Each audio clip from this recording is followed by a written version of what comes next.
विद्यार्थियों, पिछले लेक्चर में अपन ने विनियोगों का वर्गीकरण तथा उनके मूल्यांकन के बारे में विस्तार से चर्चा की थी और समझा था कि विनियोग कितने प्रकार के होते हैं और प्रत्येक प्रकार के विनियोग का मूल्यांकन किस प्रकार से किया जाता है। इसके लिए अपन ने एक उदाहरण लेके उसको विस्तार से समझा था। आज अपन हानियों के प्रावधान हेतु अग्रिमों के वर्गीकरण को डिटेल में डिस्कस करेंगे, अर्थात classification of bank advances for determining losses provision. प्रत्येक बैंक 25,000 रुपये से अधिक के बकाया शेष वाले अपने अग्रिमों को 4 भागों में बांटती है। पहला है मानक संपत्तियां, स्टैंडर्ड एसेट्स। दूसरा है उपमानक संपत्तियां, सब स्टैंडर्ड एसेट्स। तीसरा है संदिग्ध संपत्तियां, डाउटफुल एसेट्स।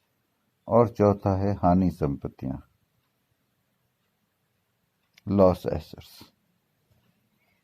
सबसे पहले लेते हैं मानक संपत्तियां, स्टैंडर्ड एसेट्स।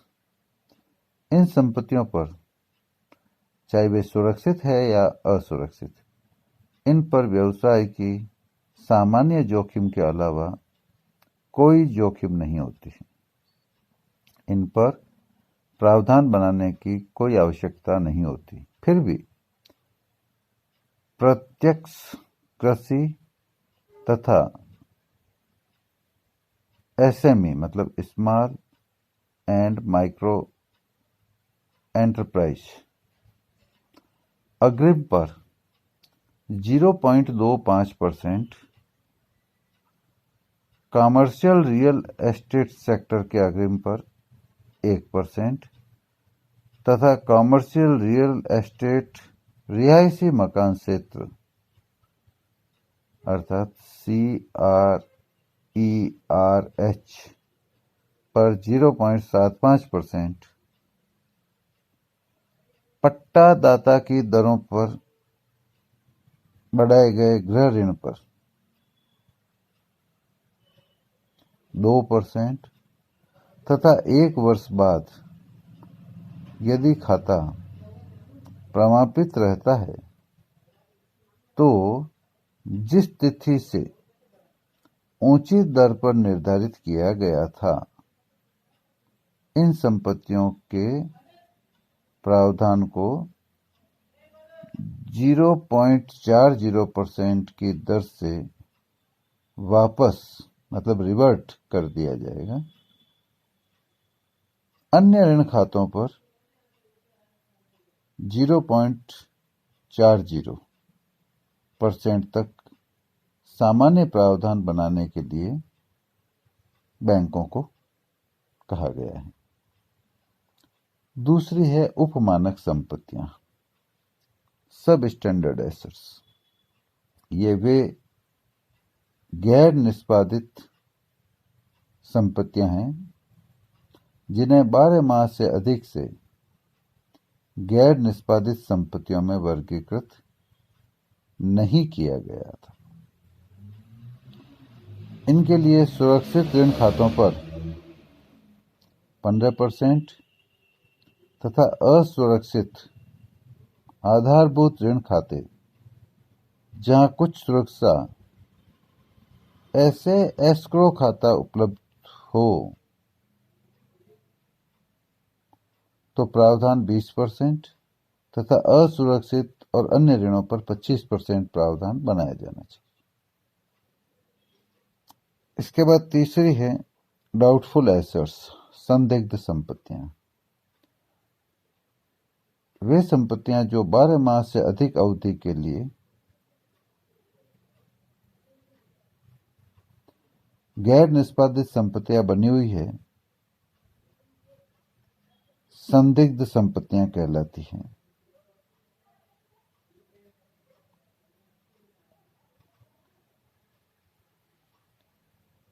यदि वे गैर निष्पादनीय संपत्तियां असुरक्षित मतलब अनसिक्योर्ड है तो उन पर 100% प्रावधान बनाना चाहिए, और सुरक्षित संपत्तियों की दशा में उन्हें 1 वर्ष के लिए संदिग्ध मानने पर 25%, परंतु 1 से अधिक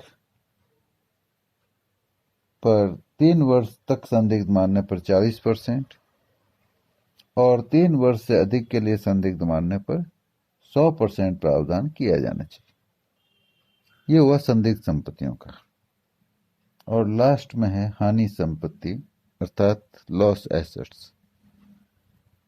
ऐसी संपत्तियां जिसे बैंक द्वारा हानि के रूप में पहचाना जा चुका है या आंतरिक या बाह्य अंकेक्षक या रिजर्व बैंक के परीक्षण जांच में ज्ञात हुई है, परंतु उन्हें पूर्णतः या अंशतः अपलिखित नहीं किया गया है, तो इसे वसूली योग्य नहीं माना जाता। इसलिए बकाया राशि के 100% मतलब 100% तक प्रावधान बनाना आवश्यक है। तो ये हो गई आपकी मानक, उपमानक, संदिग्ध और हानि संपत्तियां। कई विद्यार्थी उपमानक और संदिग्ध संपत्तियों में थोड़ा कंफ्यूज होते हैं। बहुत ध्यान रखने की जरूरत है कि उपमानक संपत्तियां तो वे संपत्तियां हैं जो 12 माह से अधिक से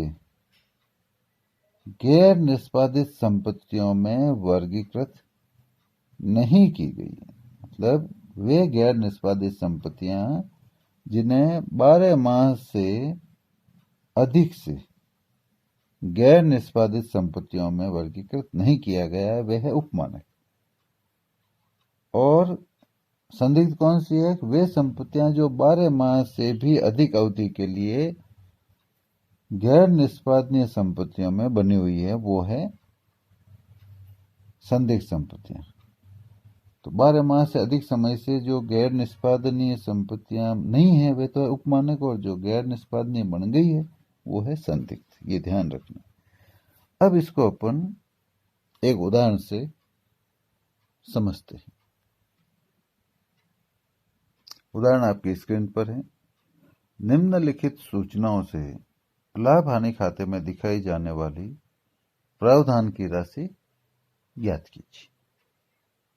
लिखा है एसेट्स में स्टैंडर्ड एसेट्स, सब स्टैंडर्ड में सिक्योर्ड है 5000, डाउटफुल में 1 year secured, 2 to 3 years secured और more than 3 years secured by mortgage of plant and machinery 300 lakh, और नॉन रिकवरेबल एसेट से 750।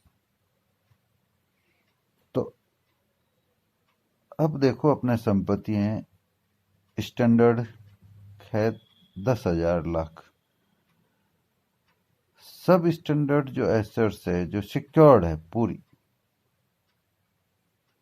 वो है 5,000 की, और जो सब स्टैंडर्ड एसेट्स है अनसिक्योर्ड है वो 8 में से 5 घटा लो, बची हुई रह गई 3,000 की। तो जैसा कि हम जानते हैं कि स्टैंडर्ड पे तो 0.4 मतलब 0.40% प्रोविजन होता है, जबकि जो सब स्टैंडर्ड सिक्योर्ड है उस पे 15% का प्रोविजन होता है। तो 10,000 लाख पे तो 0.4% मतलब 0.40 का प्रोविजन हो जाएगा, और सब स्टैंडर्ड में जो सिक्योर्ड है 5,000 लाख की उस पे 15% होगा, और सब स्टैंडर्ड एसेट्स जो अनसिक्योर्ड है बची हुई 3 लाख की उस पे 25% होगा। उसके बाद डाउटफुल की बात करते हैं। ध्यान से देखिएगा सॉल्यूशन को। 10,000 स्टैंडर्ड थी उस पे 0.40 हो गया, सब स्टैंडर्ड टोटल 8 थी उसमें से 5,000 की सिक्योर थी उस पर 15% हुआ, और बची हुई कुछ नहीं लिखा है अनसिक्योर्ड है वो है 3,000 की, क्यों 8,000 में से 5,000 गई तो 3,000 पे हुआ 25%।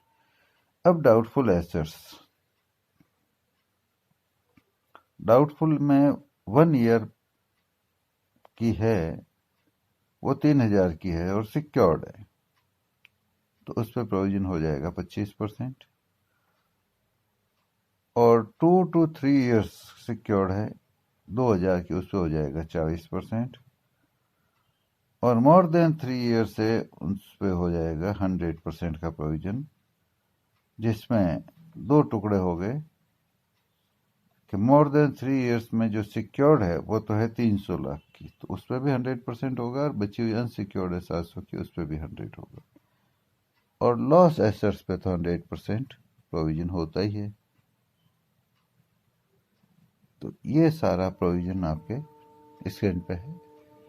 तो आपने 10,000 पे 0.4% किया तो 40 लाख आ गए। 5,000 लाख पे 15% किया 750 लाख आ गए।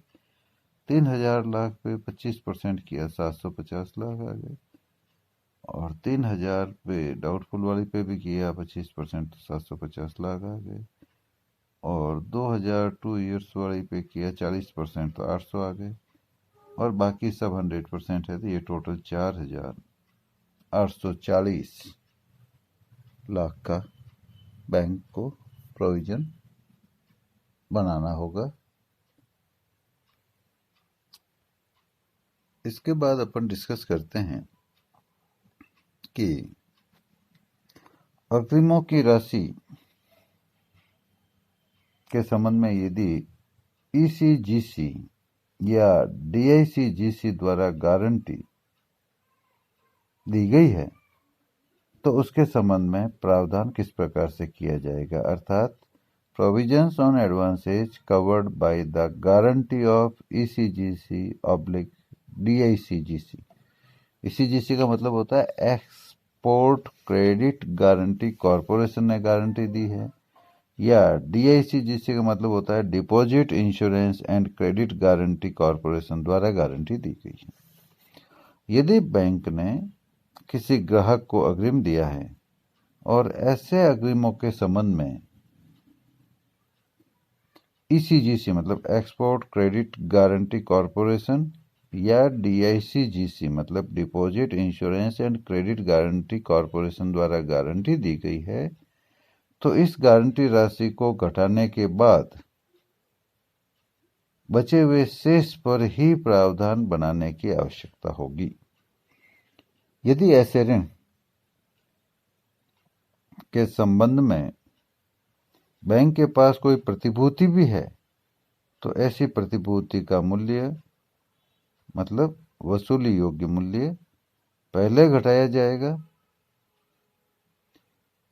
ईसीजीसी या डीआईसीजीसी द्वारा जितने परसेंट के आधार पर गारंटी दी गई है, मतलब ईसीजीसी डीआईसीजीसी द्वारा प्रतिशत के आधार पर दी गई गारंटी कुल ऋण पर होती है, न कि प्रतिभूति घटाने के बाद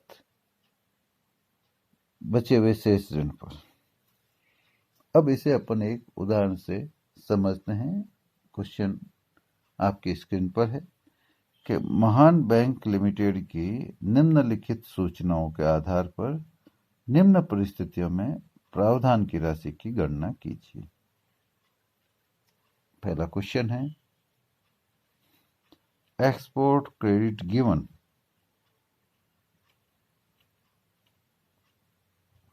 ईसीजीसी कवर है, एक्सपोर्ट क्रेडिट गिवन है 60 लाख, ईसीजीसी कवर है 40%, सिक्योरिटीज हेल्ड 10 लाख की है, रियलाइजेबल वैल्यू है 8 lakh, period for which above advance has remain doubtful है वो है मोर देन 3 ईयर्स। तो इसमें सबसे पहले देखिए कि आपका अमाउंट आउटस्टैंडिंग कितना है 60 लाख। 60 लाख में से realisable value of securities held घटा लो जो 8 लाख की है, तो पीछे बच गए 52 लाख। 52 लाख अनसिक्योर्ड पोर्शन हो गया। लेस कर लो ईसीजीसी कवर्ड वो है 40%, तो 52 लाख का 40% हो गया 20.8 लाख। तो अब देखिए 20.8 घटाने के बाद रिमेनिंग बचा 31.2। तो 31.2 तो जो अमाउंट है उस पर 100% प्रोविजन बनाना पड़ेगा, क्योंकि ये अनसिक्योर्ड है और चूंकि ये 3 साल से ज़्यादा का है, तो जो सिक्योर्ड पोर्शन है उस पर भी, जो 8 लाख का सिक्योर्ड, उस पर भी 100% का प्रोविजन बनाना पड़ेगा। टोटल प्रोविजन हो गया 39.8 लाख। तो ये हुआ पहला आपका जो क्वेश्चन था उसका सॉल्यूशन। इसी तरह से इसमें एक और दिया हुआ है दूसरा, जिसमें दिया हुआ है टर्म लोन 100 लाख का और DICGC कवर, जिसमें मैक्सिमम लिमिट दे रखी है 25 लाख की, 60% है। सिक्योरिटीज हेल्ड है 30 लाख की, जिसकी रियलाइजेबल वैल्यू है 32 लाख, और period for which loan has remain doubtful है, वो है 1 ईयर। तो अब इसका सॉल्यूशन देखिए, अमाउंट आउटस्टैंडिंग आपका दे रखा है 100 लाख, लेस कर लीजिए realisable value of security 32 lakh, तो अनसिक्योर्ड पोर्शन हो गया 68 लाख। अब ECGC कवर, जिसको ये ECGC नहीं है, ये DICGC है, DICGC लिख दीजिए, इसको ECGC लिख दिया है, वो है 60%, बट मैक्सिमम अमाउंट लिखा है 25 लाख। तो 68 लाख का जो 60% होता है वो ज़्यादा होता है और 25 लाख है वो कम है, क्योंकि 68 लाख का 25% होता है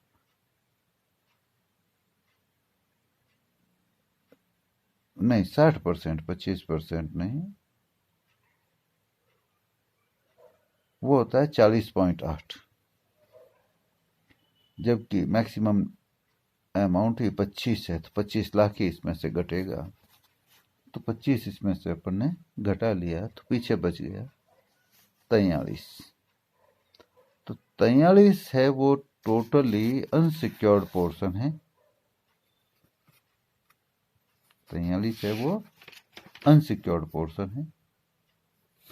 अनसिक्योर्ड पोर्शन होने से 100% प्रोविजन हो गया, और पीछे जो आपका सिक्योर्ड पोर्शन है वो है 32 लाख,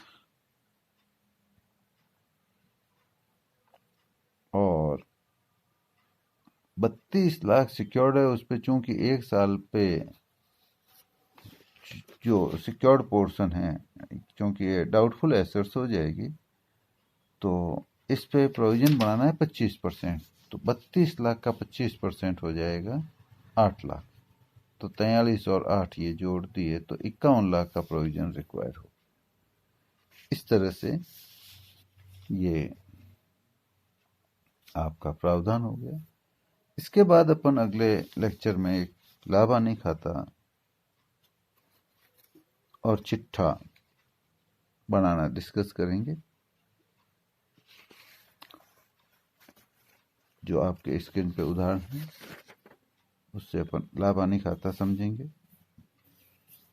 लाभ हानि खाते का और चिट्ठा का फॉर्मेट आपको PDF में भेज दिया जाएगा, एक बार उसको पूरा ढंग से पढ़ के आइएगा, क्योंकि इसमें केवल फिगर फिलअप करने हैं, जो समझाने की चीज़ें हैं 1 बाय 1 छोटे छोटे टुकड़ों में, चाहे इंटरेस्ट का है, चाहे अदर इनकम का है, चाहे प्रोविजंस का है, चाहे ECGC गारंटी के साथ प्रोविजंस का है, अनएक्सपायर्ड डिस्काउंट का, ये सब टुकड़ों टुकड़ों में उदाहरण लेके आपको ढंग से बता दिया गया है। अब केवल फिगर्स फिलअप करने की बात है, तो अगले लेक्चर में अपन लाभ हानि खाता बनाना समझेंगे।